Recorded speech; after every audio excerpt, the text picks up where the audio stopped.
আসসালামু আলাইকুম বিসমিল্লাহির রহমানির রহিম সুবহানাহু ওয়া সাদানা ওয়া সালাতু ওয়া সালামু আলা জিল নবী ওয়াল মাকানা আম্মা বাদ। গত 2 দিন যাবত সোশ্যাল মিডিয়াতে আমাদের একটি ভিডিও প্রচুর পরিমাণে ভাইরাল হয়। ভিডিওটা আরজে কিবরিয়া ভাইয়ের একটা শোতে আমাদের একটা সাক্ষাৎকার নেওয়া হয়।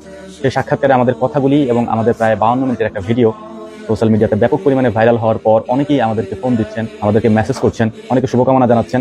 যখন ওই ভিডিওটার কমেন্ট বক্স আমি দেখেছি, আমার চোখ থেকে অনবরত পানি ঝরেছে। আমি একটা কমেন্ট করেছি, চোখ থেকে পানি পড়েছে। এর একটা কারণ কি জানেন? আসলে আমি আল্লাহ তাআলার একজন নগণ্য গোলাম। আমি আসলে এত ভালোবাসা বা এত সম্মান পাওয়ার যোগ্য না। পৃথিবীতে প্রত্যেকটা মানুষের তার নিজস্ব একটা সত্তা থাকে, তার নিজের একটা অতীত থাকে। দেখেন, আমার মতো এরকম হাজারো মানুষ আছে যাদের অতীত ইতিহাস আমার থেকেও করুন, কিন্তু হয়তো এই সোশ্যাল মিডিয়ার ফ্রেম তাদের কাছে নাই বলে তাদের ওই সমস্যাগুলি বা তাদের ওই কথাগুলি আমরা জানতে পারি না। কিন্তু আমার মতো এরকম হাজারো মানুষ আছে। কারণ আমার মতো যদি এরকম হাজারো লক্ষ মানুষ না থাকতো, লক্ষ যুবক না থাকতো, তাহলে এই ভিডিওগুলি সোশ্যাল মিডিয়াতে এত পরিমাণে ভাইরাল হইতো না, যেটা প্রায় 70 লক্ষের মতো মানুষ ইতিমধ্যে দেখে ফেলেছেন। এবং আমি যখন ভিডিওগুলি দেখছিলাম, তখন মনে মনে ভাবতেছিলাম যে হয়তো হাজারো মানুষের মনের কথার সাথে আমাদের এই কথা হয়তো মিলে গেছে কোনো না কোনো দিক থেকে। আর আমি আবারও বলতেছি, ভাই, এত ভালোবাসা, এত সম্মান পাওয়ার যোগ্য আমরা না। আমরা সমাজে এমন কোনো ইনফ্লুয়েন্সার না যাদেরকে আপনারা এত সম্মান দিবেন।